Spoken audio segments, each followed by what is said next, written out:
What if the voice you call me is not who you really are?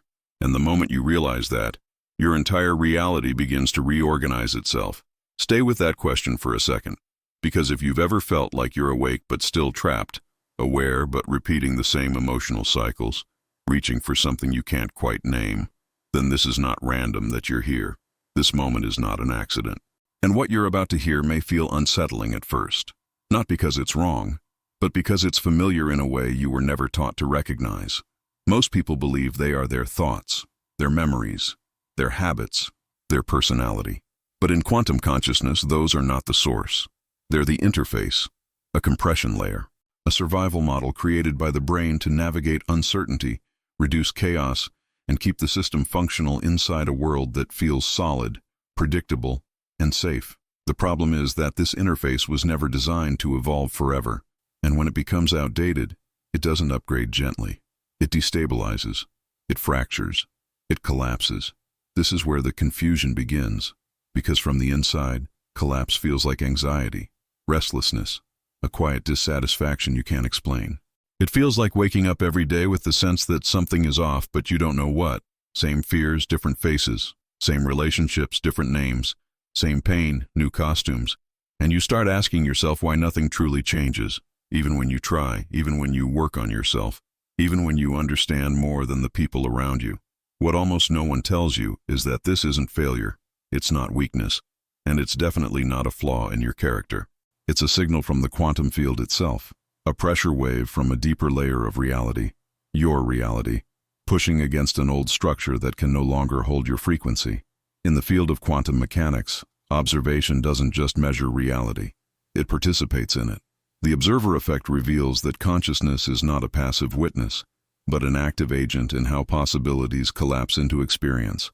And your subconscious mind, the part of you that runs far below language and logic, is constantly interacting with that field, shaping outcomes through vibration, frequency, and emotional coherence long before your rational mind catches up. This is why spiritual awakening rarely feels peaceful at first. It feels disorienting, lonely, sometimes even frightening, because what's dissolving isn't your life, it's your outdated identity. The version of you that was built to survive a lower frequency environment is being challenged by a higher one. And the subconscious resists this, not because it's evil, but because it's efficient. It was trained to keep you alive, not awake. So when people say, "Why does everything fall apart right before a breakthrough?" they're touching the edge of a hidden truth. In quantum systems, order doesn't emerge from stability. It emerges from instability, from fluctuation. From the moment the old pattern can no longer maintain coherence, that's when a new configuration becomes possible. If you've been sensing synchronicities, repeating numbers, strange emotional waves, or a pull toward deeper meaning, these are not fantasies. They are feedback loops from a hidden reality, responding to a shift in your internal state. Your vibration is changing. Your frequency is no longer matching the story you've been living. And the field always responds to mismatch before the mind understands why. What makes this moment dangerous and powerful is that most people numb this signal. They distract themselves. They label it stress. They medicate it. They suppress it. And in doing so, they reset the same loop over and over again. But a few feel something different, a quiet knowing, a sense that behind the discomfort there is information, not motivation, not positivity, information, encoded in experience. And once you begin to see how the subconscious mind interfaces with the quantum field, how identity acts as a filter rather than a source, and how awakening is not about becoming someone new but remembering what was always there beneath the interface, you start noticing a sign, subtle, almost invisible, that appears right before reality begins to shift in a way that cannot be reversed. Before we go deeper, comment just one word that describes how you've been feeling lately. Stuck, lost, numb, anxious, awakening. I read the first hundreds, and I'll use the most repeated ones in the next video. And once you begin to see how the subconscious mind interfaces with the quantum field, how identity acts as a filter rather than a source, and how awakening is not about becoming someone new but remembering what was always there beneath the interface, something uncomfortable starts to click. Because here's the part that hurts a little. Your brain was never designed to show you truth. It was designed to keep you alive, That's it. From a survival perspective, accuracy is secondary to prediction. The brain constantly builds a model of the world and a model of you inside it, all to reduce surprise, minimize error, and maintain control. In neuroscience, this is called the predictive mind, but in quantum consciousness terms, it's an interface between infinite possibility and limited perception. That interface is what most people call the ego. Not as an enemy, not as something bad, but as a useful system. A map, not the territory. And maps are meant to be updated. When the model no longer matches reality, the system doesn't gently inform you. It creates pressure, anxiety, repetition, the strange feeling of being stuck in a loop you can't logic your way out of. Same emotional patterns, same reactions, same outcomes, even when the surface of life changes. This is not punishment, it's feedback. A signal that your frequency has shifted but your internal model hasn't caught up yet. In the hidden reality beneath everyday perception, the quantum field responds to coherence, not intention. It mirrors vibration, not words. And when your consciousness begins to expand, the old predictive system struggles to maintain control. The subconscious mind tries to recycle familiar patterns because they feel safe, even if they're painful. That's why awakening often feels like disorientation before clarity, like loss before expansion. A consciousness shift always destabilizes the interface first. If this resonates, don't rush past it. Let it land. And if you feel called, engage consciously.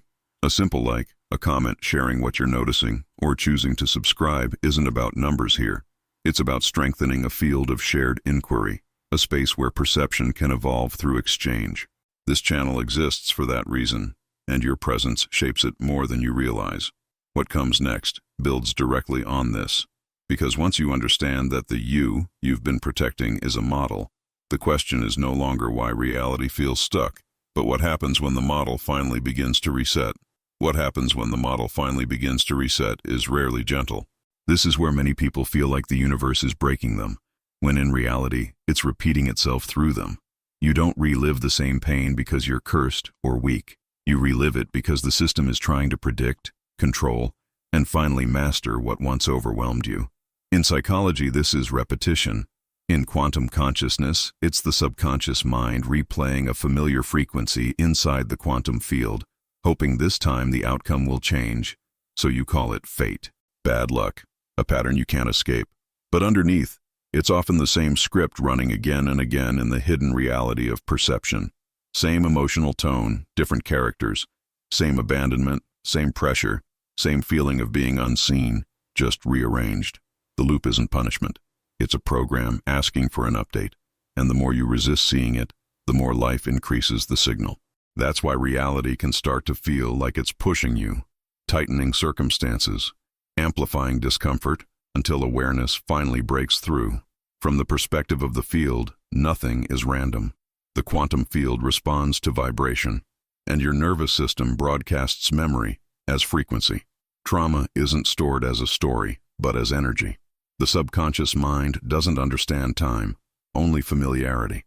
So it recreates conditions that match its internal state, even when the conscious mind begs for something new. This is why awakening hurts before it liberates. A consciousness shift destabilizes the loop, and the old identity fights to stay relevant.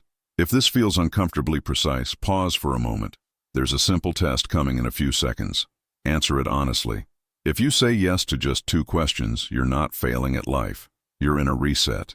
And if this description mirrors your experience with unsettling accuracy, leave a quiet signal in the comments. Just write, "I'm in the loop," not as a label, but as recognition. This space grows through conscious exchange, and your engagement strengthens the field we're building here. A like, a subscription, a shared thought isn't obligation, it's resonance. Because what we're about to explore next is how perception itself begins to reorganize when the loop is finally seen, and why that moment always arrives disguised as breakdown rather than breakthrough. And this is where a different kind of understanding begins. Imagine for a moment that there is an invisible scanner moving quietly through your life, not judging, not punishing, just observing. Every time you feel a subtle signal, an intuition you dismiss, a discomfort you rationalize away, a truth you sense but avoid, the system doesn't react dramatically. It responds with something small, A minor reset. The same lesson appears again, wearing a different face. Another relationship with the same emotional gravity. Another job that triggers the same inner tension. Another situation that carries the same energetic signature. These are not accidents. They are micro-resets inside the quantum field, gentle attempts to recalibrate perception without forcing collapse. What feels like repetition is often precision. The subconscious mind is efficient, not creative. It replays familiar frequencies because they are predictable, even when they hurt. And the field mirrors that frequency faithfully, not out of cruelty, but coherence. This is the hidden reality most people never see. You don't have to change your entire life to exit the loop. You have to change the observer generating the signal. In quantum consciousness, reality doesn't shift when you fight the pattern. It shifts when the observer relaxes its grip. Erasing the mind doesn't mean destroying who you are. It means dissolving the false control that identity clings to. When identification loosens, perception widens. And when perception widens, the way energy is processed begins to change. Research into brain networks suggests that when identity-driven loops soften, patterns of self-referencing activity can reorganize. Not as a cure, not as magic, but as a shift in how the experience of me is constructed moment to moment. This is where awakening becomes subtle instead of dramatic. A consciousness shift doesn't announce itself. It feels like space, like less resistance, like the same world, but a different frequency running through it.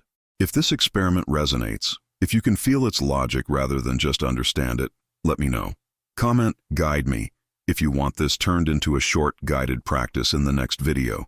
Your engagement here isn't passive, it's participatory. It strengthens the field of inquiry we're building together. And what comes next is where the observer itself begins to come into focus.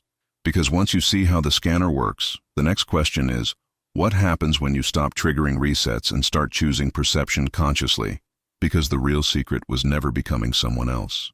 It was stopping the habit of calling you something that was only an old program running on borrowed time. The mind resists this idea because identity feels like safety, but safety is not truth. And when consciousness expands beyond the limits of that identity, the experience feels like breaking only because the frame can no longer contain what you've grown into. You are not collapsing because you are weak. You are destabilizing because your inner frequency has exceeded the structure that once defined you. This is what a real consciousness shift looks like from the inside. Not fireworks, not instant peace, but a quiet loss of attachment to the version of yourself that needed constant control. As that control loosens, something unexpected happens in the quantum field. Reality stops feeling hostile, not because it changes, but because your perception does. The hidden reality that once felt chaotic begins to feel legible, clear, and clarity changes everything. When the ego softens, the field no longer needs to shout. This is where synchronicity appears, moments that feel timed, conversations that arrive exactly when needed, information crossing your path with improbable precision. These are not rewards, they are indicators of alignment. When vibration and perception come into coherence, the field responds with feedback instead of friction. The universe doesn't suddenly favor you. It simply stops being filtered through fear-based prediction. This is why awakening is not about escaping life, but about seeing it without distortion. The subconscious mind no longer runs the same defensive loops, and energy that was once trapped in repetition becomes available for awareness. You begin to notice patterns as information rather than threats. You feel guided without being controlled, and even uncertainty carries a different quality, less threatening, more spacious. This is expansion of consciousness in its most grounded form. What matters here is ethics. No one can force this process. No video, no teacher, no practice can do it for you. All this space can do is reflect, offer language, create resonance. And if this reflection is landing, it's because something in you was already ready to see. That readiness is not dramatic, but it is powerful. It's the moment perception starts to outrun habit. In the next video, we go deeper into this clarity. I'll show you how synchronicity actually works, why nothing is a coincidence, and the specific signs the universe uses to guide you once alignment begins, signals most people dismiss until it's too late. For now, if this described your inner experience, leave a trace in the comments. You can write, I awaken, I see beyond, or I'm expanding. Or if you feel ready, Share in one sentence the pattern you've been repeating. Subscribe if you want to follow this sequence fully, because this series moves in order, loop, reset, signals, and consider sharing this with someone you care about who feels stuck in a cycle. Sometimes awareness is the only interruption a pattern needs. If you made it this far, you already know. This wasn't entertainment, it was a mirror. Now I want to read you. Comment the word that hit you the hardest today: reset, loop, break, or awakening. And subscribe, because the next video is the missing piece. Nothing is a coincidence. The signs the universe uses to guide you. You won't just watch it, you'll recognize yourself.